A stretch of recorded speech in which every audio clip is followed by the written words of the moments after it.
Hey now, we are getting over, and I am the Silver King, Adam Silverstein, here to lead you through these hard times. With your not-so-instant analysis of the 2026 edition of AEW Revolution. That's right, Getting Over is back once again, less than 24 hours from the conclusion of AEW Revolution to break down everything that happened on the brand's first pay-per-view of 2026. Vintage Chris Vanini will be along for the ride momentarily, but off the top, allow the Silver King to remind you that the Getting Over Wrestling podcast is all about Defy. So head over to Apple Podcasts and Spotify, leave a 5-star rating on Apple, take a little extra time, leave a 5-star written review. If you do, we will read it live right here on the show. Also, don't forget to follow us on social media at Getting Overcast on Twitter and Blue Sky. You get episode drops, news, analysis, highlights. You can send in questions and comments for the show, and you can vote in pre- and post-show polls surrounding pay-per-views and premium live events. We posted 2 of those for AEW Revolution on Sunday. All of you had the opportunity to vote, and your grades will be factored into the final segment of this not-so-instant analysis. Also on YouTube, when you subscribe to us over there at Getting Overcast, you can listen to the show and you can watch full-length interviews no matter where you want to find us. Make sure you're doing it at Getting Overcast. As mentioned, this show is published and really being recorded way later than even Vintage and the Silver King could have expected. Sunday was Selection Sunday. By the time I got home, it was super late in the evening. A lot of stuff happened in the world of men's and women's college basketball that I had to handle for my full-time job. I was planning to wake up early on Monday and watch AEW Revolution and tape it in the early afternoon. But as Vintage told me multiple times when I was texting him last night, trying to find out how the show was going and what he thought about it, the show just would not end. It was so freaking long that it took me hours longer than I expected, despite knowing that AEW already does a long show, just to be able to put this episode together so that we could pontificate about everything that happened on the program. So that is where we stand. I'll share some more details in a moment. We're not going to crack open a cold one. It's Monday afternoon. Both of us are still working right now, but we wanted to make sure we delivered to you some performance-enhancing audio. Vintage, where do you want to take this? What are your initial thoughts coming out of AEW Revolution? The theme I'm going to have throughout this episode is that the show was exactly what you would expect from a big AEW pay-per-view. You kept asking me how it was going, and I just kept saying it's exactly what you think it is. Right. Some of that's good. Some of that's not good. I was watching this along with checking in on the Oscars, as well as a little bit of basketball research as well. So busy night. Shouts out to One Battle After Another, Sinners, and all your respective award winners. Chris, they were my 2 favorite films of the year. What about you? I don't know if they were my 2 Sinners was probably my favorite. Okay. I thought One Battle After Another was solid. There were some good parts. It was what it was, but good for Sinners. I thought it was a good show, Oscar show. Conan did a good job. Didn't disagree really with any of the winners. So the movies are back, baby. Yeah, the only ones that kind of got me a little bit were cinematography and casting. I was a little surprised Sinners didn't win for casting, and One Battle did, but both of them were cast incredibly well. As I said on my personal social media at Silverstein Adam, I gave all my Oscars picks and predictions. It was clear 1-2 for me with those 2, 1A, 1B really, is what I said. Either could have won and been fine. I loved the way that it wasn't purposeful because they can't. These are all anonymous voting, but they divvied it up pretty much. It was best director and best picture to One Battle, best actor and screenplay to Sinners. Obviously, One Battle also won screenplay. It was just divided up really well. Both got honored, and there was a lot of respect going, both ways across the entire show, which was cool. And like you said, the show itself was pretty entertaining outside of that Marvel bit was weird, but the rest of it was solid. Anyway, we're not here to talk about the Oscars. Let's get into AEW Revolution. So the deal here is that because I was not able to watch it until pretty much Monday afternoon, I skipped 0 hour. I watched highlights of 2 matches. I got Jack Perry winning the national title spoiled for me. I thought that was terrible booking to have these guys feud for 2 months only to change the title in a battle royal. Then I saw they were the final 2 because that's the part that went on to the main card. And I thought, oh, well, if they give us a 6-minute match here, okay, that'll be fine. They got 2 minutes and it ended exactly as I thought. So that was disappointing. Ending was a Poison Rana on the apron, which was a good spot, but a dumb way to swap the belt when they could have just shortened the match and given them more time. I got grades of B- from listeners that watched this. I did not see the whole thing. As far as the rest of the matches, due to the sheer number and length, plus how much happened on the show, outside of the main event, breakdowns are going to be extremely truncated. We'll focus on analyzing the happenings and the booking decisions. The only other notes I had, I loved the visuals for Revolution. The color scheme and the stage was really eye-catching. I continue to hate the Twitter comments posted on the screen constantly during the show, especially since all of them are filleting AEW. They're not talking about the great match or whatever. This company's so great. There were like 7 different comments about I'm crying or I'm about to cry because of something. Really? You're about to, like, it's one thing if you're crying when like Cody Rhodes finishes the story, or maybe when Hangman overcame John Moxley and vanquished the Death Riders, which he didn't because they still exist. If you want to cry in certain individual moments, okay, but crying because there was like a great match with Brody King and Swerve or something. I don't know what Twitter comments they're putting on screen, but this is what I need to say. Are you fucking kidding me? Yeah, there's a lot of things going on in AEW that feel like WWE from like 8 years ago. Yeah, this is one both in the ring and outside of it, which we'll get into. Kind of weird on that, but I did like the presentation. I did like the stage commentary. Hit and miss. Production had some errors that we'll get into. And most interesting on the Battle Royal, having that move over into the main card was like super interesting. They've done that like 4 shows in a row now, just so you know. Oh, I guess I had just missed it. They do this thing where where the final 0-hour match moves into the main card. They do pyro while the match is ongoing. And then they finish the match inside of a couple minutes. Okay. Because I was watching on YouTube and then had to move over because I wasn't going to pay $40, $50 for a show. So I just found some other stream to watch it, and I had to go hurry off and find that. Well, Chris, you do have access to NordVPN. You could have paid much less money for AEW Revolution, just so you are aware.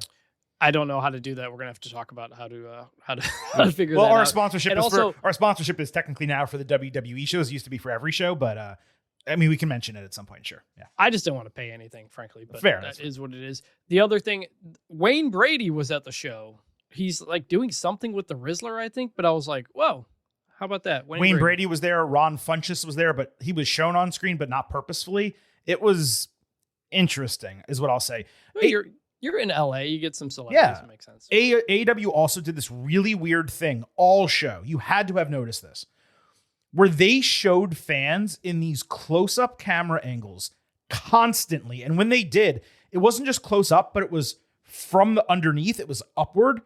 I think I've seen that maybe in soccer before. It's tough to explain. It was extremely off-putting to me as a viewer, being that close in a fan's face, begging for a reaction from them during the show. Did you notice that, or is it somehow just me? Yeah. No, I mean, the angle was a little bit different, but again, that was like WWE like 7-8 years ago. They still do fan reactions. No, fan reactions are okay. It was in their face, so Chris. Many of them, and I'm sorry, it was a lot of them. It was in their face, and I think it was. You say we use the term 4K camera. That's not what it actually is. It's a special lens.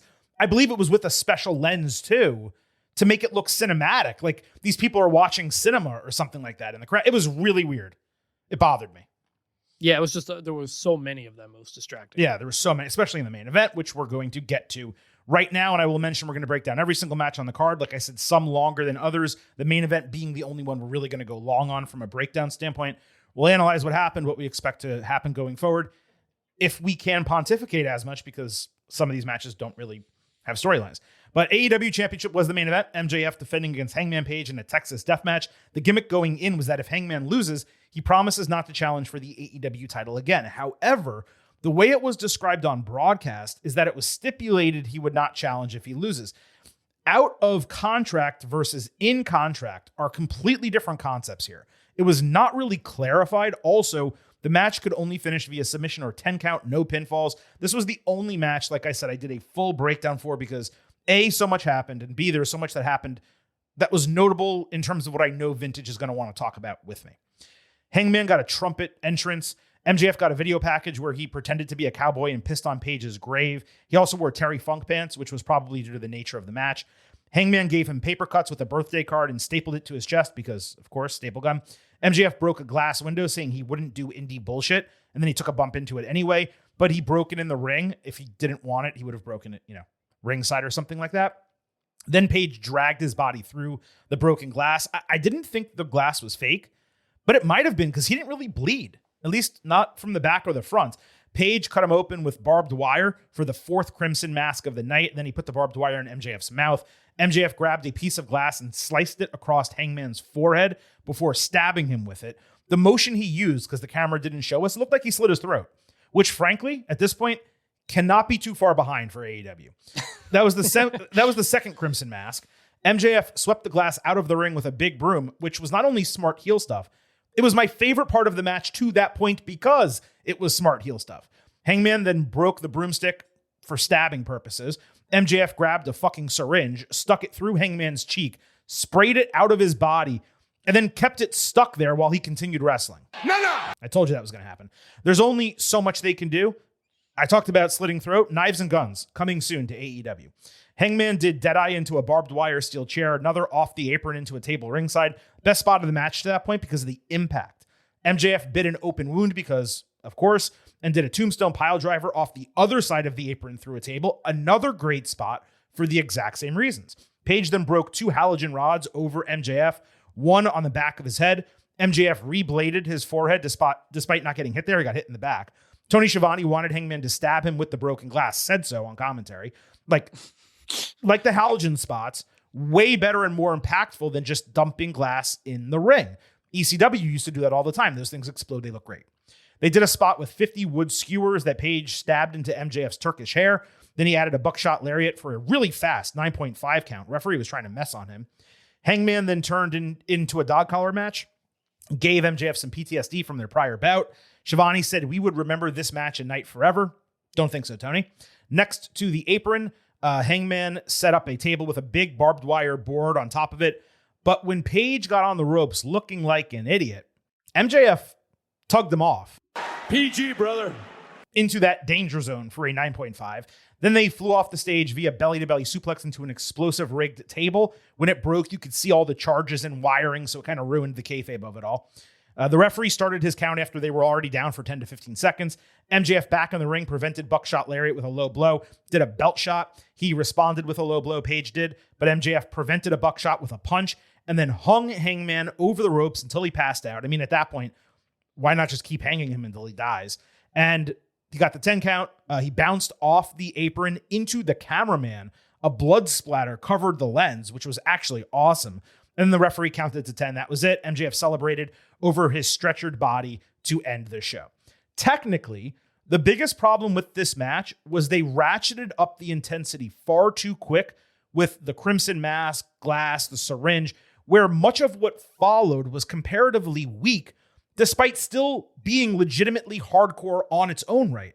Some of the former stuff was just unnecessary, and for me, the match would have been better without it. It's par for the course with AEW when it comes to Texas death matches and things like this.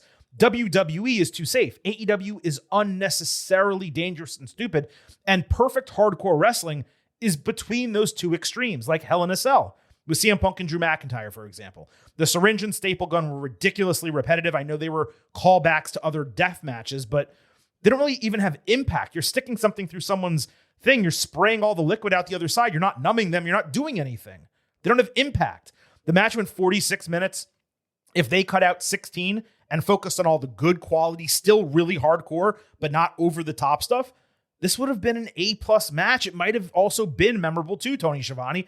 But man, it was a slog. Not being able to see Hangman's reaction to the loss, given the stipulation, that was a huge mistake.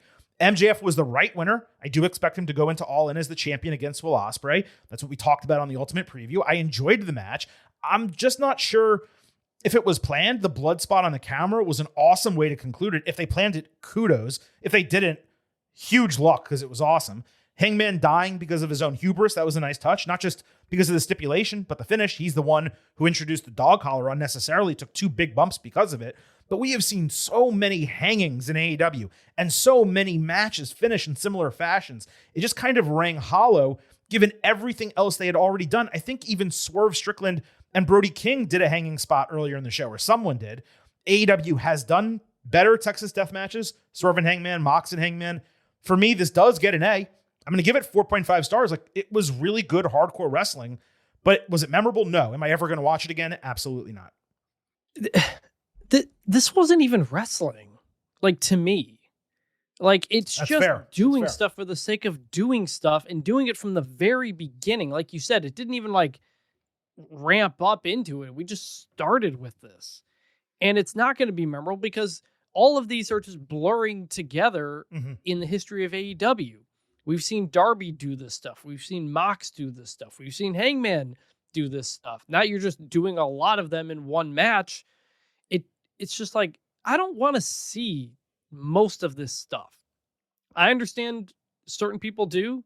I understand there's an audience for death matches and deathmatch culture and all that stuff. And I'm not saying it doesn't have a place, but in the main event for your championship, at the end of a 5.5 hour show, I was just disgusted by the whole thing.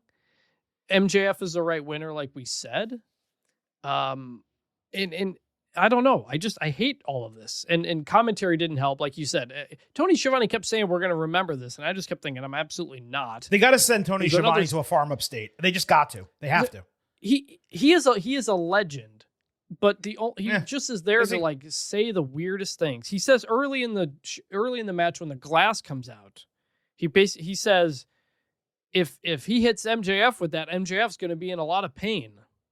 Like, what? Like, yeah, what? Yes, of course. What are you talking about? And so this isn't like all of this, the slicing with the glass, the stabbing the stuff in the top of the head, the syringe through the side of the mouth. It's not wrestling. It's also not even a feud that like deserved it. Like CM Punk, Drew McIntyre. I don't want to compare everything to WWE. No, but compare it to AEW. Swerve Strickland and Hangman Page deserved it. Hangman Page and John Moxley deserved the stipulation. This did not. They fought a bunch of times. No. They've done hardcore matches before, but their new feud didn't deserve this, or didn't require it, I should say. No. Yeah. And I'm frankly shocked that MJF is even willing to do half of this stuff. I know, I'm not going to grade it just because to me it wasn't even a match. I hate this stuff, and I hate it as your championship. Yeah, I mean, it's just too much, and not just too much in terms of what happened, and it was repetitive too, so it wasn't even fresh. But it was 45 minutes. If you cut, again, 1/3 of that match and you just did the best stuff, we're talking about it differently. We're probably still saying, this is probably more hardcore than we want, but we're at least acknowledging it, there was wrestling. They actually stayed in the ring and did moves to each other. I don't think they did. If I had to guess, I don't know if they performed more than 20 total wrestling moves in the match. Like actual wrestling moves. Like not buckshot lariat, pile driver, suplex, body slam, dead eye. Like, seriously, if you really think about it and look back on that match, there was a belly-to-belly suplex off the stage. I like that spot. I will say, that was a great spot. I am a fan of the off the stage into the pyro explosion thing. Like, it's kind of corny, but I like it because I know the reason I like pro wrestling and not really like UFC and mixed martial arts as much is because like wrestling is fake. Of course. Like, they're doing stuff, but it is half fake, so to speak. And when you see them doing stuff in pro wrestling that is designed to actually literally hurt somebody, it just makes me uncomfortable. Yeah, no, it's completely fair. And again, that's why I say they did those 3 ringside table spots. You take those 3, you take the spot off the stage, you do some of the other things that they did that are hardcore, fine, but you get rid of the syringe and the sticks. And, I keep the halogen bulbs too if you want, fine. And the glass window in the ring and that shit. And the purposeful cutting. It's one thing to bleed. It's another thing to like try to hurt someone and slash their body and then bite it. Yeah. If you take all that stuff out, I really think you're getting a more universally praised match, even if it's still not people's taste. It's closer to it. And then these guys are great effing wrestlers between the bells. Like, they're 2 of the best in the company, but then they reduce themselves to this. And it's like, I want to see them wrestle. I want to see Hangman Page go put a 5-star match on MJF too. They can do it. We've seen it. Maybe my grade's too high. Maybe I should be at 4.5. It just, there was so much and it was significant. And I felt the significance. And I liked also the story that they gave us with the dog collar and how it cost Page, who put himself in the position that he didn't need to be in the first place. The larger question coming out of this match is Hangman's stipulation of not challenging for the world title again. And if how AEW gets around that, because they will eventually. Yeah. Stipulations not mattering. It is a risky proposition for wrestling companies. Most likely, he either turns heel and goes back on his word if they land on it being his word and not a contractual term, or he puts his career on the line and says, I know I'm not supposed to challenge for the title again, but I'll give you my career if you give me one more shot. Like, that's the only way to do it, basically. Which also gives away the finish of that match. Gives it away. And two, this is the company where Cody Rhodes abided by that stipulation. It's one of the most known things, and one of the most criticized parts of early AEW also. Yeah, but he stuck by it. Well, I'm saying that's why it was so criticized, because they're like, all he has to do is turn heel and go against it, and he refused to do that. We'll see. All right, we got, 17 more matches, so let's keep going here. Women's Championship, Thekla defending against Chris Statlander, in a 2 out of 3 falls match. I suppose this was the mid-show feature where it was booked. I just thought it should have run later. Stat was back looking dumb. The crowd was dead for a large portion of this. Thekla got the first fall in a couple of minutes with a rope-aided pinning combination. Thekla then hit a spider suplex, but got caught on a ringside splash, ratcheted into the barricades like the Hulk would do. Stat no-sold 10 chops to the chest, converted a tarantula into Sunday Night Fever for the second fall. I like that setup a lot. Stat accidentally headbutted a referee, so Thekla removed his belt to play onto the go-home segment from Collision, which I'm literally just now realizing I missed the show and forgot to incorporate that in this analysis. Whatever, we'll talk about it on Thursday. I'll usually break down go-home moments here along with the pay-per-view itself. But I do recall seeing a clip online of Stat daring Thekla to lash her with a belt, just like the Cody Rhodes MJF storyline back in the day, if memory serves. Stat thwarted Sisters of Sin with the belt before the referee came to wake up and took it away from her. Thekla then hit a spear 2 stomps for a 1-2-3 that I could have sworn was going to be a false finish considering what else happened on the show. Nope, that was it. The second fall sequence was okay. The first and third were terrible. 3 falls match going 17 minutes. It's too short when it's for a major title. The wrestling otherwise was mediocre. Borderline B-, 3.25 stars B. I thought it was okay, but I mean, this was one of the longer matches on a long show. 17:30 was, well, maybe it's like the 4th or 5th. Yeah, I was going to say, what are you talking about? Yeah. But I thought this was okay. The right winner. I realize I've been saying Thekla, you are too. They say Tekla. I know. I'm not going to. I don't know which one is the correct one. It's Tekla. Tekla is correct, not Thekla, but it's TH, and that's what I'm saying. Yeah, I thought this was better than kind of the crowd reaction gave it. I thought the launch of Tekla into the stairs outside was pretty gnarly. Good spot there. It was okay. It was good. The problem is there's nothing else to talk about here. Stat is now dead. She's lost so many times. She gave Tekla, I'll say Tekla, fine. She gave Tekla another title opportunity for no reason whatsoever. She can't challenge again. She's done. Her winning the title, beating Toni Storm and Mercedes Moné, that was a big deal. And now they've just thrown that away. She's back to being nothing. Tekla now needs babyface challengers. Who are those going to be? I don't know. We'll find out, I guess. I did like the Sisters of Sin basically having to hold Tekla back from continuing to just kind of beat on Stat after the bell. Her that was like a cool. nice little touch. Yeah, no, her character is toxic and psychotic, which is good. Yeah. Toni Storm fought Marina Shafir. Everyone was barred from ringside. This was second on the card. Shafir wore a logo on her camo pants and sports bra that I'll just say it was extremely questionable as someone who, knows things about World War II. I guess it's for Death Riders that they were all wearing it. All the other guys ringside. Toni chewed on Marina's dirty barefoot twice. Storm Zero was a false finish for a woman in Shafir who has 0 single success in AEW. Then Toni grabbed and bit Marina's breast, hit a headbutt, and won with a small package. It was somehow better than I expected, yet more ridiculous too. Storm alone made this palatable, yet she also did the stupidest spots. The shtick is insufferable at this point. For what I thought was a feud ender, it left a lot to be desired, and it was not a feud ender. And for people who claim Shafir is somehow not awful in the ring anymore, she's improved so much. I see this all the time. Maybe she's not awful anymore. She's still quite bad. She got carried by Toni in this match. 2.25 stars C.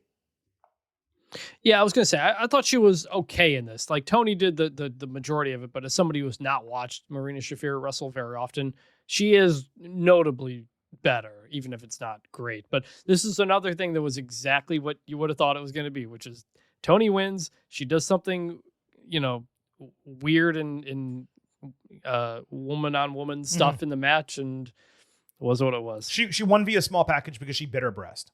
I mean, yes. What are we doing here? What are we doing here? This character could have evolved. It was great for a short period of time, and they just aren't evolving it, and it's unbelievable. What are the rules on like biting that isn't allowed? There's no rules in this company, bro. You can use tables in regulation matches. Because steel chairs and shit. It happened in the I think Jack Perry did it to Ricochet too. Yeah, they'll bite. Another biting spot in this. They bite foreheads and fingers and shit. Yeah, it's ridiculous. So after Tony took a bow and then writhed around on stage as she does, Ronda Rousey walked out of the crowd and into the ring, pointing at Tony, who stormed back to the ring for a face-to-face. Both of them got separated by a dozen security guards. Shafir was able to sucker punch Storm, and then she walked into the crowd arm in arm with her friend Rousey. Pretty clear she's now part of Death Riders. Proof that all you need to do to get a paycheck from Tony Khan is to talk shit about WWE and be friends with someone he views as important. In this case, it was both. I'm extremely interested to see what the revisionist history and opinions about Rousey are going to be as a wrestler from her time in WWE. In theory, I don't fault AEW for grabbing someone with name value as they are trying to make splashes. And I wouldn't be surprised if this came together quickly after the Gina Carano fight announcement, because that's the first time Rousey's name has mattered in a long time, including her second run with WWE. You can argue her name is more important now because she's actually in the news for a real fight. So this is Tony capitalizing on something in the news. Not a bad idea, especially because it keeps Storm away from the title picture. I could see Rousey Storm happening at All In, maybe a third women's headline match on that card. However, while we've seen her wrestle okay on occasion, we know she's a terrible promo and a charisma vacuum, and we know she's a horrible person too, which is ironic considering how AEW tries so hard to position itself as this white light in the sea of disgusting wrestling discourse. I certainly have no desire to see her, especially against Tony, and I know there's going to be a lot of hypocrisy around this, but AEW is in a position right now where it has to take swings, so I get it business-wise. I get it more than I do WWE bringing back Brock Lesnar. I hope it's a 1 or 2 match contract and it's over. I do not want to see Ronda Rousey in a wrestling ring. Well, and Ronda's not fighting Gina Carano until mid-May, so theoretically, who knows what Ronda's schedule is going to be here, but I wouldn't expect her to actually do any wrestling. I can't imagine they put that at risk with wrestling. There's no chance. No There's no way. It's too much. There's no way Ronda's going to. Which is why you have Ronda come in after the match and not interfering or doing something and getting physically involved. Mm-hmm. She's just there and then doesn't get touched, and that's what it was, which is the way to do it. Again, this is something from WWE 7-8 years ago. Right. It's just now it's here.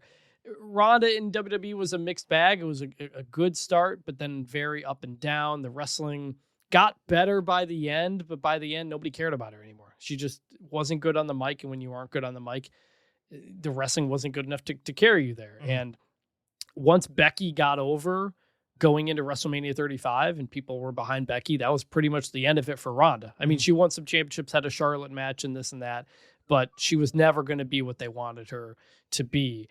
What does she bring to AEW at this point? I don't know. I think we have another Tony Maria match on Dynamite this week coming up now, they announced. No way. Like, that's... Really? I thought I saw it on Twitter. I'm not saying you're wrong. I just can't imagine. Oh, God. You can look it up while I'm talking. But I guess I can, sure. It just feels like it's another thing being thrown on there. Sure, whatever. I mean, the idea of Marina, Ronda, those four horsewomen back in the day in NXT, like that was very much a thing we thought might happen, and it never did. I'm not seeing anything right now. Oh, no, there it is.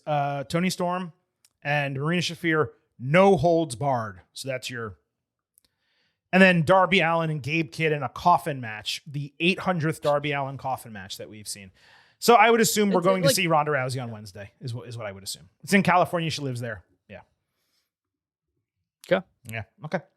Continental Championship, Jon Moxley defending against Konosuke Takeshita in a no time limit match. This followed the Rousey stuff. It was third on the card. Takeshita hit a blue thunder bomb midway through, only to take a stomp on the apron coming back. Third blade job of the show in as many matches. Second, despite hitting a flat surface. Mox worked the cut as he does. Takeshita completely no-sold the cutter before taking a paradigm shift. Then as he rolled out of Death Rider and hit Raging Fire for a 3.1 false finish, the ref pulled his arm up right as Mox was the first ever to kick out of the move. So basically my point that I'm making is it was a 3 count, but the referee treated it as it was short. Takeshita sold a knee charging Mox, so he kicked it out and hit Death Rider for another false finish. Mox landed an avalanche version for another false finish, which was patently ridiculous. Then he knocked Takeshita out in a bulldog choke, back to AEW, protecting people way too much. Another knockout victory. And they did this one knowing what the finish of the main event was going to be, yet they did it here anyway. Mox offered a hand. Takeshita refused. He stopped himself from leaving, then went back, shook it, and he completed his babyface turn. The match went 23 minutes, so the no time limit gimmick was hardly worthwhile. The normal match is 20 minutes. If there's no time limit, you need to go 30, 35, something like that. I'd argue keeping the time limit and having Takeshita knocked out with 15 seconds remaining would have been far more effective than going 23 minutes and the time not mattering. That's just the way I look at it. The wrestling was great as expected between these guys. Coming off false finish spam in the opening match, which we'll talk about later, it was a lot of the same thing. The Avalanche Death Rider kick out was my breaking point. It was definitely an A match between 4.25 and 4.5. It's close, but that silly false finish was a little too much for me. They could have ended the match right there and it would have been a 4.5A and I would have been thrilled with it. Yeah. That was my only criticism. Like the wrestling was fantastic, as you would expect, but the spam kickouts and being the first person to kick out a Raging Fire and doing that on the third match of the show. Yeah. Like, why are you not saving that for a bigger moment? It was very surprising. Takeshita bleeding in this match. He was the third person to be bleeding already on this show, and this was the third match, the third Crimson Mask already. But outside of it was the third. Context, That's what I said. It's the third Crimson Mask, and the second one to happen, despite his head hitting a flat surface where it would not have bled. That part is no. You want to hit the ring post and bleed. You want to hit a chair and bleed. Okay, if you're hitting a flat piece of plastic, your head should not start bleeding. It should not start gushing blood. Sorry. Sure. But overall, still a good match. Oh, the other thing was, I think this was already the third match on the show where they had a 1 count kick out, which is another thing. It was like, all right, are the agents of these matches like communicating? Are they with talking each to other? each Where other? you're doing you're doing these similar moments, and we're only 3 matches into the card. But outside of that context, the wrestling was good. The match was good, as you would expect. Yeah. As Mox was exiting for the third straight match to start the show, the lights went out and Will Ospreay returned. There was an odd medical video showing his body being rebuilt like he was in a comic book or something. Ospreay came out with his mop completely trimmed into a legitimate haircut. Guy looked great. Looked like someone who was going to win the championship at All In. He charged the ring, immediately took out Mox with Hidden Blade and Hammer Fist. Then he took out 3 other Death Riders with ease, including hitting a Sky Twister ringside. So a 1-on-4 beatdown of the top heel faction in the company. It was a far hotter return than either of the other two because he had so much energy rushing the ring. Him going after Death Riders immediately, it makes sense given the write-off angle. I was only surprised because we haven't pegged for that main title at All In. Maybe there's a way he gets revenge on them, but doesn't win the championship. But this was the best of the first 3 surprises for me, even if it was predictable. We discussed it on the Ultimate Preview, but I'm glad it happened. Glad he's back. I like the video of him, the medical thing, like comic book type of thing. Were there any teases of that in previous weeks on TV? I feel like that would have been a fun thing to like. They ruined his surprise. Not as bad as they ruined Cody Rhodes returning at the Royal Rumble because they announced it, but they had 3 or 4 vignettes over the ensuing 6 weeks, which told you that this guy's going to return at the show. They didn't say it, but it was very obvious he was going to. What were they? Were they like him rehabbing and stuff and cutting promos? Oh, it was like literally him. You knew it was him. Oh yeah. That's why like they start doing this thing with the medical stuff, and they did a shot of the crowd. Everyone's confused. I'm like, how are you confused? Do you watch the product? Yeah. Like it's obviously him. Yeah. Good to see him back. Hope he's good and healthy after all of that. We all agree he should be world champ. It's going to take me some time to get used to that haircut, man. Like, better. It's way better than the other shit that he had. I disagree. It was. He looked like a Muppet, unsettling. bro. Come on. What are you talking That's about? the style, though. That is the style of hair that for people children. wear nowadays, He's especially- 30. What, 4? I mean, come on. Yeah, but he's young at heart, and he's always looked like a younger guy. Watching him with normal hair, and also like with brown hair, it wasn't even the kind of the he lost the blonde. Yeah. It was a little unsettling. When I think of Will Ospreay, I think of the hair. Like the hair was part of the gimmick. So I was surprised they did that. As Eminem would say, the blonde mop that's on top. That's the way he used to look, and now he looks like a normal human being. He's 32, not 34. Just want to clarify. Swerve Strickland fought Brody King. Swerve hit house call shortly after the bell. They used a lot of ringside items like the barricade, metal base of the turnbuckle, exposed floor. Maybe my favorite part of the match was so freaking simple. Swerve took out King's knee on the apron and then hit a deadlift Liger bomb.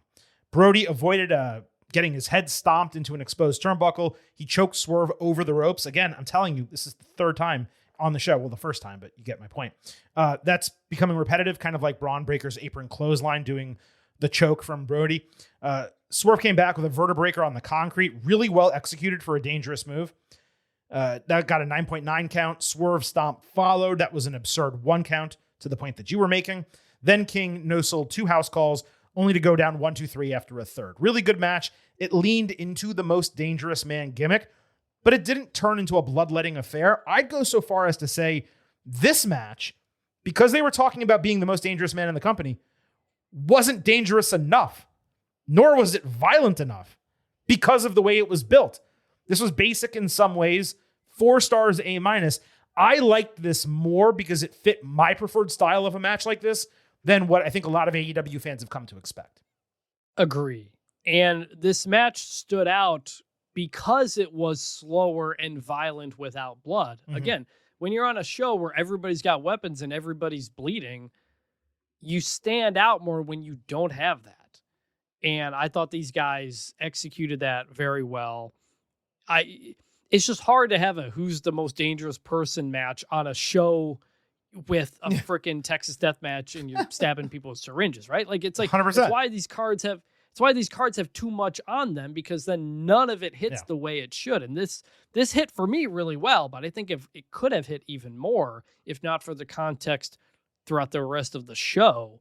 But I thought it was really well done. Yeah, I wouldn't have opened the show with this, but if this opened the show and was really violent with blood and so on, and they didn't do blood in other matches like the tag team championship match, then they saved it all the way until the end of the show for the main event, this would have been more violent and more dangerous, and it would have hit harder, and it wouldn't have been worn out because you're waiting 5 hours until you see blood again, basically. You got to think things through like that, but of course, they don't do that. Kenny Omega returned after the bell to save Brody from taking some type of cinder block move. Luckily, AEW didn't do another lights out deal because they had already used that twice, and Omega was recently on TV, so they didn't need to. Bandito fought Andrade El Idolo. Bandito did a Super Dragon tribute with his gear. He tried to do an Angel Garza and tear off his pants, but it got stuck. So Andrade, luckily, ran him over. That way he could deal with his wardrobe malfunction. There was a brief F Don Callis, F Ice 2 chant. Andrade then took off his pants, revealing a tiny red Speedo for another stage selfie with a plant. And I've gotten a couple comments. Hey, Silver King, there's hey nows for women too. So look, I'm going to go ahead and assume Andrade in his red Speedo. They look good, but she's got me saying, hey now! And he was, let's just say it was very exposed, is the best way to kind of put that when he took those pants off. Anyway, where are we? He got double knees up to stop a frog splash before they exchanged 2 vertical and 2 German suplexes in an extended sequence. Bandito added a shooting star press. Andrade hit a ringside moonsault that Tony Schiavone called an amazing freaking move, even though we've seen it hundreds of times. Andrade took a second planted selfie right in front of Ron Funches, as I mentioned earlier. They did the Spanish-style avalanche crossbody with Andrade selling a knee. Bandito hit the X knee and a really cool rolling kick to the back of Andrade's head, which is not something I've ever seen executed. Then he hit a 21-plex with Andrade laying on the canvas. You can call it like a 21 pickup or something like that. I've never seen that from Bandito. That was a false finish. He had a second X knee. Andrade flipped out of a 21-plex, landed his perfect back elbow, and followed with an avalanche version of the message for the win. This was easily the best finish among the first 8 matches on the main card when I wrote this note. It was the best finish on the entire show Not even a question about it. Bandito and Andrade, they both looked amazing. Andrade was the obvious and appropriate winner. We talked about it on the Ultimate Preview. Not only was it the best finish, this was my favorite match on the card to this point as well. The only problem were the multiple slowdowns for the selfie gimmicks, some of the early gymnastics, a couple other sequences in the ring I just thought could have been done better. But if you want to talk about what I want from a wrestling standpoint out of a match, it's this. Clean finish, someone went over, the other loser wasn't overly protected.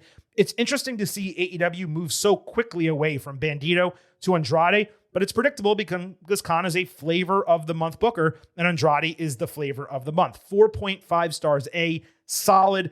Now that I'm looking back on it, this was my favorite match on the night. It's unfortunate that it had absolutely zero storyline going in because I wish I could talk about it more coming out of it. Yeah, like bell to bell, it probably was the best match of the night, the best wrestled match, which you probably would have expected with these guys. Enjoyed it, inventive stuff.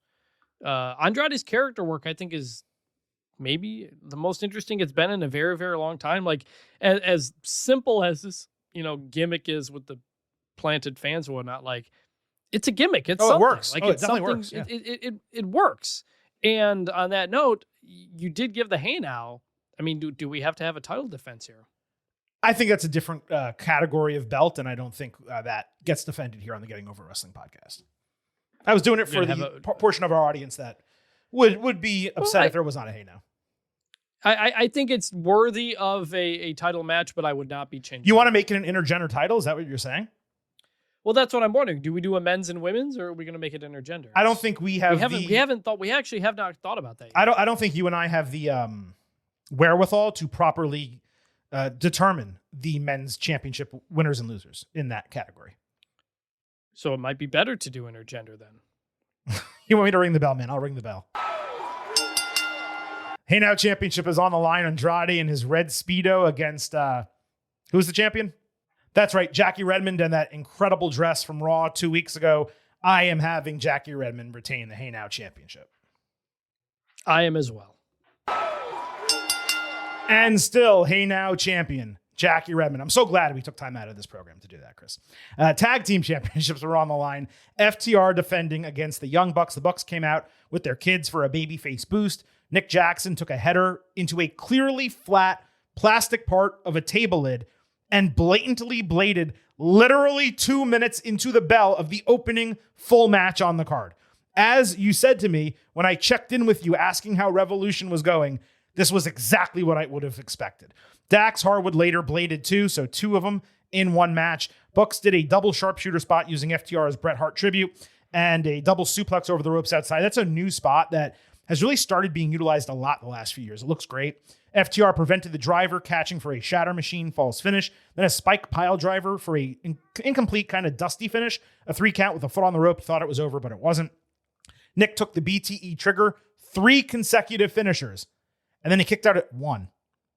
The Bucks hit a shatter machine and BTE trigger on Dax for a false finish. They took out Stoke with a tope suicida, hit TK driver on Dax, who kicked out after taking 3 consecutive finishers himself.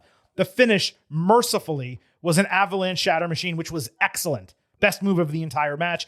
FTR retaining was my expectation. These teams continue to work extremely well together. The blading was entirely unnecessary early in the match. Better save for later. But this was the tag team match of the year at the time it concluded. There hasn't been a better one yet. The finisher spam for me was way, way, way too much. The Mox Takeshita match was better in that regard, even if it was 1 too far there. Here it was like 7 too far. It works for these 4 because these are the matches they put on. It really was entertaining bell to bell, but they lost me so many times. 4.25 stars, A. Yeah, really good. Maybe the best match between these teams that we've seen. Obviously, the chemistry is really good. This is, I think, AEW working to kind of rebuild the tag team division again with this kind of wrestling that they were known for the first several years of the company. Is it spam kickouts? Yes, but that's expected, in a Young Bucks match. I actually didn't like it as much in the Mox Takeshita match because of the lack of stakes, and because that. Well, what I mean, the stakes were equal. There was a title on the line in both matches.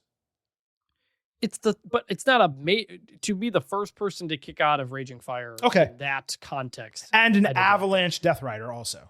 Yes. Yeah. And an Avalanche Death Rider. So Bucks FTR, they do this all the time. But enjoyed it. Good opener. The match ends. It was listed at 18:50, but that's after entrances. It was pretty sure at least a half hour into the show when this ended, and I was like, well, this is going to be a long night. But it was good. I enjoyed it. The lights went out after the bell. Adam Copeland and Christian Cage returned seeking revenge. I know this because it literally said as much on the big screen.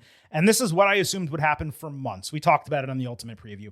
Massive pop, tons of pyro, obviously. Cope remains the unquestioned king of returns.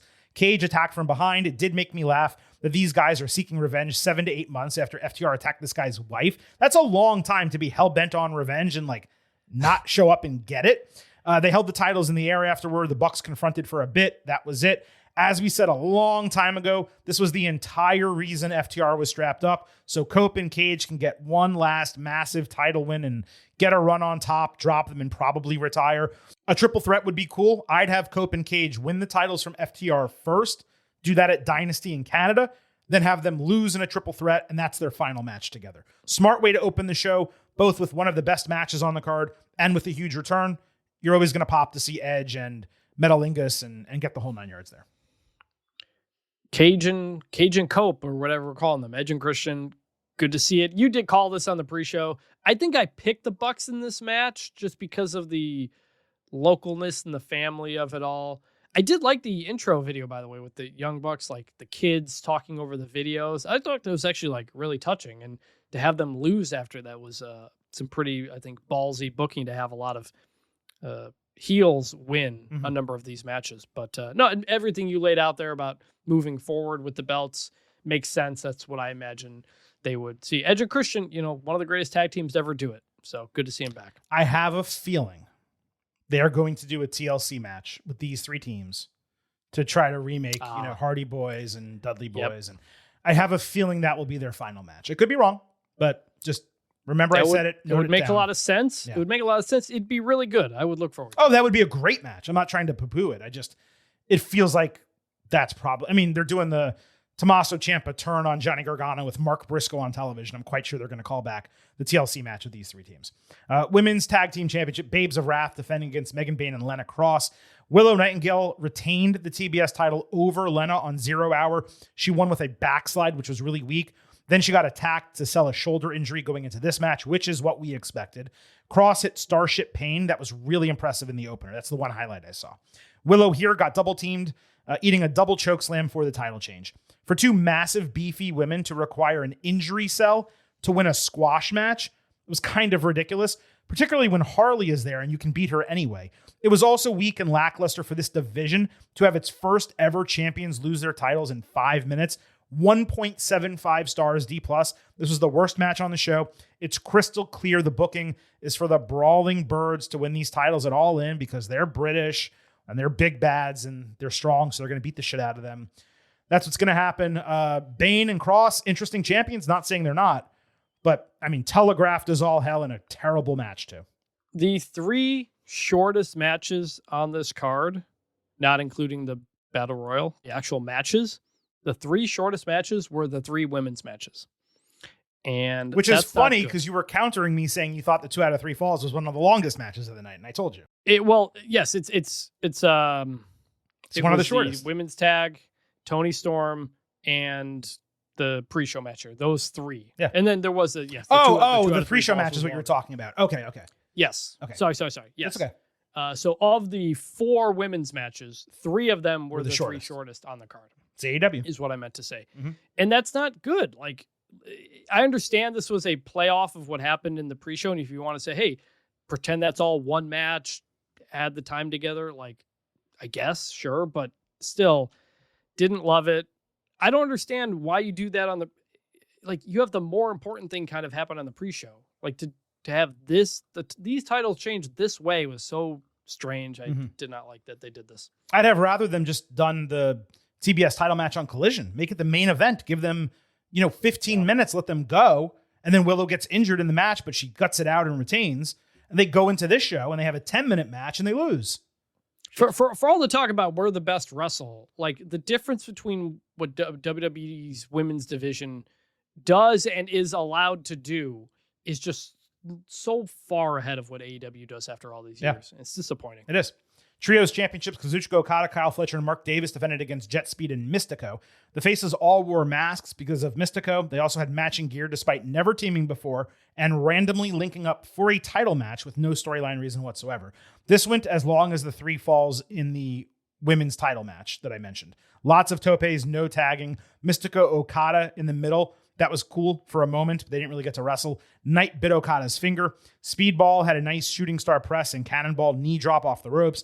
Mystico took down Fletcher with La Mystica into an armbar as Knight hit a frog splash on Davis over their bodies, which was really cool, to change the titles. I got the prediction wrong here because, well, who would have guessed the titles would change hands twice in such short order? And they did it just to extricate Hangman from the trio. Surely there were better ways to do that. But the primary purpose of this booking all of this way was to get Okada, Fletcher, and Mystico on the show while strapping up Mystico. With AEW leaning heavily into the CMLL partnership, they announced he signed with AEW in the ring. It's going to be a dual contract. They played his song at the end. I presume a big Mexico show is coming together sooner than later. People are talking about, AEW being hot and better, whatever you want to say. CMLL is white hot right now. And AEW being their partner and gleaming off of that is smart business. That's what they need to do. I forgot to mention earlier, AEW is now following WWE. They do new graphics on the big screen and pyro every single time there's a title change. So Mystico, congratulations on getting more money and being a champion. And I mean, it's going to be an exciting team because all 3 of them can jump around and do crazy shit. But doing a double title change like this, I don't know. I don't know what it accomplished really. Yeah, and I thought production-wise, the camera was late for the final splash that ended up being the winning move. Like, we didn't really get to see it, and that was kind of annoying for it to be the final spot of the card. It was what it was, just, good wrestling between guys you want to have on the card, but none of this really... I know there were titles, but it's not a lot. It was only on the card because of the names. It should have been on TV. That's the truth. If that was a TV main event and they gave it 20 minutes, probably talking about it differently.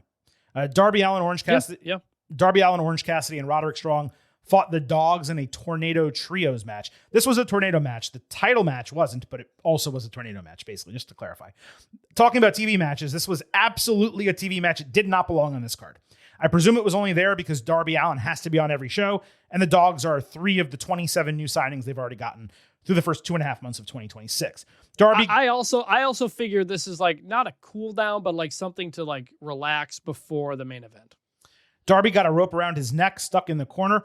A rope around the neck when they did it all earlier with Swerve and Brody King with a regular choke, no rope.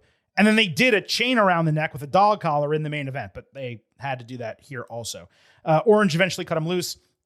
Allen immediately hit a coffin drop onto 3 Heels ringside. They were just standing there watching him get cut loose, I guess. Really dumb spot. The best part of this was Clark Connors spearing Allen off the ring apron outside. Darby did a skateboard spot off the stage into the back of Gabe Kidd's neck. Cameras apparently missed Darby zip tying Gabe's wrist to the metal piece by the stage. The Dogs then lost because they were 3-on-2 to End of Heartache. Newly signed, newly formed heel group that needs momentum lost their first major match on a pay-per-view. That is horrendous. Yeah, Kidd got sidelined, and that was necessary to have it make any sense. But just throwing Strong with these guys and then basically giving him the win over a solidified trio that are supposed to be badasses, yikes. At least it was tornado rules, so the no tagging issue was avoided. 3.25 stars B, I'll say. Remember the talk about David Finlay signing with AEW instead of NXT, and it was like, oh, what's he going to be? What's he going to do? Oh, he's just going to come in and just lose to 3 guys. I think he took the fall, didn't he? Yeah, I don't remember. Yeah, I remember because Kidd was handcuffed or zip tied. Connors ended up standing in the ring afterward looking at the guy who lost. Finlay, the newest signed guy, that was a big deal that WWE didn't get him and we did because they lowballed him. He took the L. Yeah. Make it make sense. Make it make sense. All right, that wraps up our analysis of AEW Revolution. That brings us to the grade portion of the show. I'll first remind you about our pre-show expectation grades.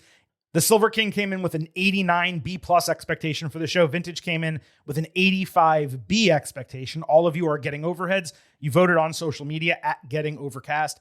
37% were in the A range, 37% B+ to B, 22% B- to C+, 4% C or lower. That averaged out to an 89.2. So a B plus, you all were right where the Silver King was going into the show.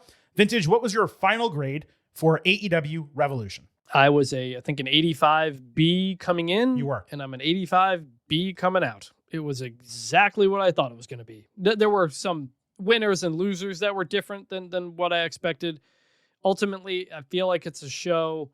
The individual parts were better than the sum of it all because you had too many repeat spots because of all the various bleeding, this and that. Individually, for the most part, there was really, really good wrestling on this. Some of it didn't quite make sense. Some of it was repetitive. And that's what often AEW shows are. Not bad, but it's a B. And it really is not hard to me to make them a lot better if you just simplify a couple of things and just cut out a couple of things here and there. It's not like it's far off. It's just they give you everything all the time, and it's too much. And the excuse from fans always is, well, it's $50 for the show. I'd rather them give me more for $50 than less. Okay, if that is the argument, if I'm spending $50 and I can either get 11 matches or 4, I'd rather have 11, obviously. But I would prefer to have 8 that are really well built with strong storylines that don't finish similarly or have the same spots in them. There's a happy medium to all these things. Just like I said with the hardcore match, with the Texas Death Match. You don't have to... being more hardcore and bleeding more and using a syringe doesn't make it better. What makes matches better is good wrestling storytelling, both coming into the match and in-ring storytelling while it's ongoing, and making us feel something coming out of it. And I gave a lot of really high match grades on this show. I think you would agree, Vintage, maybe even higher than you thought I would give. And that's because the wrestling in many parts was good, but that doesn't mean the finishes were good or the decisions made sense or things that were done inside of those matches on the way to the finish is what should have been done, and not should have for my taste, should have in what's the best interest of AEW and the best interest of the wrestlers and the stories that they're trying to tell. So I'm not as low as you are. Again, I'm higher. But I'm similarly exactly what I was going in an 89 B+. There were some really good wrestling matches here. There was a handful of things that just weren't good at all. And then there were a bunch of mixed bag things. You would get a great Will Ospreay return and then a Ronda Rousey debut, and you're shaking your head. And then you get Adam Copeland and Christian Cage, and that's really cool. And then you get Kenny Omega, who they're doing a return for, but he was only gone for 3 weeks. It's just like they're treating it similarly, right? So I don't know. It's a mixed bag for me. And I understand you're going to say, Silver King, how was that an 89 when NXT Vengeance Day you gave a 91? Because I'm not just grading the match quality. AEW Revolution had way better matches, most of them, than NXT Vengeance Day. There's no question about that. But it's the show entertainment. It's time value as well. That show went 2 hours and 45 minutes, and it was banger after banger. Not banger because they killed themselves in the ring. The excitement level and the finishes and the storytelling. Here, what was it, Chris? You know better than I do. Was it 5.5 hours main card? Did it start at 7 or 8 o'clock? Yes. Well, the time zone stuff mixes me up. I don't remember. I think it was 7. I think the 0 hour started at 7. So this was 5 hours and 40 minutes of a show. And, 0 hour, I didn't see it. I told you already. Worthless in terms of it wasn't the main things that happened, right? It doesn't affect the grade is what I'm trying to explain. Yeah. So the main card was 4.5, nearly 5 hours long for the main card. It's crazy. And there's no I don't want to say stuff like The Rock comes out and does a flamethrower at his name, but it does take a lot out of you when it's just match after match after match after match. And there's not segments. It's a lot that hits you. I think if you take this card, take away the Tony Marina match, take away both of the trios matches, give the women's tag more time. I think you had a really, really good show there. Yeah. But it's just have the agents talk to each other. We don't need 3 hanging spots. We don't need 5 crimson masks. We don't, you know what I mean? Just differentiate shit. This had all the makings of an awesome card, and it was really entertaining. And there are people listening who are going to vote this as their pay-per-view of the year, and more power to you. I'm not going to tell you not to do that. If you loved this, that's awesome. I didn't not love it, but I'm not going to sit here and tell you that it's the best. I saw people saying it's the best pay-per-view AEW's ever put on. It's not. I mean, no, I saw a lot of my AEW friends absolutely love this, and I'm not going to tell them not to love it. It just may be that there's certain parts of this that is just not my thing, and that's okay. And that's okay. I just think it's okay. I just think if you get this from a 4.5 main card down to 345, it for me personally, as someone who didn't pay for the show, to be fair, it's all to be fair. It's all just a bit more palatable, and I just am able to kind of catch my breath a bit. Give me 8 matches in 4 hours, with storytelling. Yeah, that's it. That's all you need to do. Yeah. And don't overuse the defiant kickouts at 1, the finisher spam near falls, the blood, the pass out finishes. If you want to do that one time each on the show, fine, do it. You can't do it 3 or 4 times in each of those categories, plus the syringe and the glass and the same things over and over. It feels like oftentimes in AEW shows that 2/3 of the matches are trying to be 5 stars in the best match you ever saw. Yep. And I understand that idea, but if everything is doing that, then it's very hard to stand out. Again, the Swerve Brody King match stood out to me. And it's one of the things I will remember from this show because it was different from everything else. And Bandito Andrade too. And it just was really high quality wrestling. If that had a really in-depth storyline, I mean, that could have been an A+ match. I mean, it could have been it could have been the match of the year, honestly. If it had a deeper storyline and they got 5 more minutes, that could have been the match that we're talking about coming out of this card. Instead, am I going to remember it? I don't know. I'll probably watch it a second time, but that'll be the end of it. So I'm at an 89. You're at an 85. Our Getting Overheads on social media, they got to vote as well. Although the poll was posted pretty late and we didn't get the numbers we normally do, but it was 40% A+ to A, 27% A- to B+, 14% B to B-, 19% C+ or lower. That really surprised me. I didn't think anyone would give it a grade below a flat B like you did. So C+ or lower, to have 20% basically is a lot. It also dragged down the grade. 89.52, that rounds up to a 90 in A-. So slightly higher than the Silver King, 5 points higher than you. But I'd still say all pretty much in the same zone of anywhere between very good and good show, but not something that's going to be a pay-per-view of the year at the end of the year. Assuming we have to see, obviously, 9 more months of pay-per-views and premium live events. Yeah, we'll see. And look, for AEW, you got Ospreay back, you got Cage and Copeland back. Yeah. Kenny is again back. Like, you got Ronda Rousey too. Yeah. Ronda's whatever. But like, there's a lot to build off of. It felt like half the next pay-per-view was booked out of the first half of the show. And the third of All In also, yeah. Yeah, so like you're in a good spot. Like, you're still in a good spot. There were some things I didn't love about the show, but still it was exactly what you would expect with AEW. Yeah, and it's opposite problems. AEW, it's too much. WWE, it's too little. And it's if they both met closer to the middle, if WWE increased, 40%, and AEW reduced 40%, we're talking about both of them much differently. And for some reason, they can't figure this out with AEW. It's been not a 6-year problem. It's been like a last 3 years, a major issue for them. And WWE, it's really been like a 2.5 year problem. And they just gotta figure this out. But look, we have a ton of performance enhancing audio coming to all of your ear holes, pun not intended, over the remainder of this week. We'll be back on Tuesday with your WWE episode, breaking down everything that happened across Raw and SmackDown. And there was a huge moment concluding SmackDown on Friday night. Then we'll be back on Thursday talking NXT and AEW. We will probably not do a second look at Revolution. I may have a couple quick notes, but I'm not going to run through all of these matches again after just doing it here on a Monday with Vintage. I'm also going to try really hard to talk about TNA on that Thursday episode. And I'm going to try as well, if we have time, to talk about AAA on the WWE episode Tuesday, because they did the first week of Rey de Reyes, and it was a great show on YouTube. It's 45 minutes, about an hour, a little bit in between there. Make sure you go watch it. Like, use your VPN, watch it for free with no commercials, or if you don't have the VPN, you watch it with commercials, and it's not that bad. There's only 3 matches, so there's only 3 commercial breaks.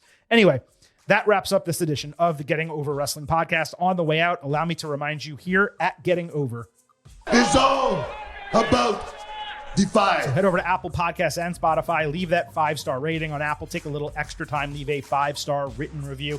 If you do, we'll read it live right here on the show. And follow us on social media at Getting Overcast on Twitter and Blue Sky. You get episode drops, news, analysis, highlights. You can send in questions and comments for the show, and you can vote in polls like we just mentioned around premium live events and pay-per-views on YouTube. When you subscribe there, you can listen to the podcast. You can find us, of course, wherever you listen to performance-enhancing audio, but you can find us on YouTube, and when you subscribe there, you can watch video interviews as well when the Silver King sits down with WWE superstars and AEW wrestlers. We do expect to have at least one, if not 2 or 3 major names join the show between now and WrestleMania 42, which is just 1 month away. On behalf of Vintage Chris Vanini, this is the Silver King, Adam Silverstein, signing off and leaving you with just 3 final words. Bye for now.